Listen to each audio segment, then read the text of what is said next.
अस्सलाम वालेकुम रहमतुल्लाहि व बरकात। नाज़रीन माशाअल्लाह साढ़े इलाहाबाद की शख्सियत खातमुल उलमा माशाअल्लाह तशरीफ ले आए ने उमरे तो ते नाल इन्हां दे वेखो जमात कितनी माशाअल्लाह खड़ी है।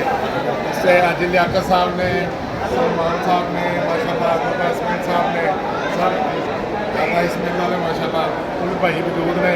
साढ़े नाल कारी हरून यासर साहब ने। टाइम बड़ा मुख्तसर है ने ये सारे कारी साहब हरी सारी डिटेल देंगे ते नाले शाने मक्का मदीना के दो अशार सुना देंगे।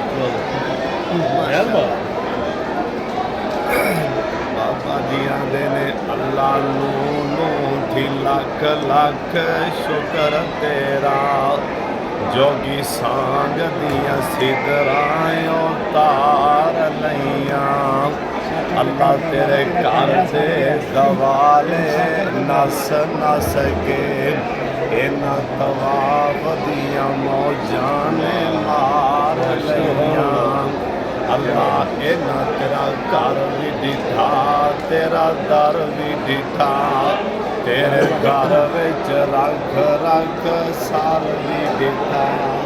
जिथे एक नमाज दी लख बनदी उथे सैकड़े नमाज़ां गुज़ार लईयां। हज़रत नाज़रीन इकराम माशाअल्लाह जिस तरह हिस्सा में दस्या कि गाज़ी इस्लाम आफिज़ साहब ज़हीर साहब और मौलाना उस्मान शाकिर साहब उमरे तो तशरीफ़ ले आए ने पाकिस्तान। असीं इस्तकबाल वास्ते आए हैं। अल्लाह ताला इन्हां दा उमरा कबूल फरमाए आमीन। माशाअल्लाह सारी जमात तशरीफ़ फरमाए। हाजी याकत साहब, बाबा इसमाइल वाले और बरदर अकबर कारी हरून यासर बगवी साहब और माशाअल्लाह दीगर उलमा। मैं इंशाअल्लाह मदीना पाक की शान एक शेर पढ़ांगा। हाजी साहब का हुक्म दे।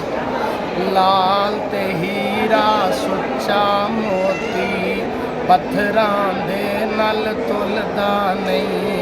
सारी दुनिया भुल सकदी है शहर मदीना भुलदा नहीं।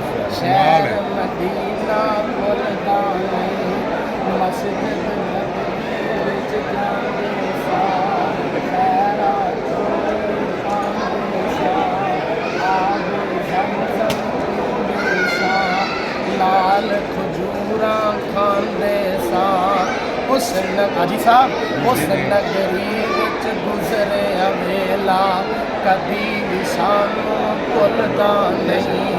सारी दुनिया भुल सकदी है शहर मदीना भुलदा नहीं।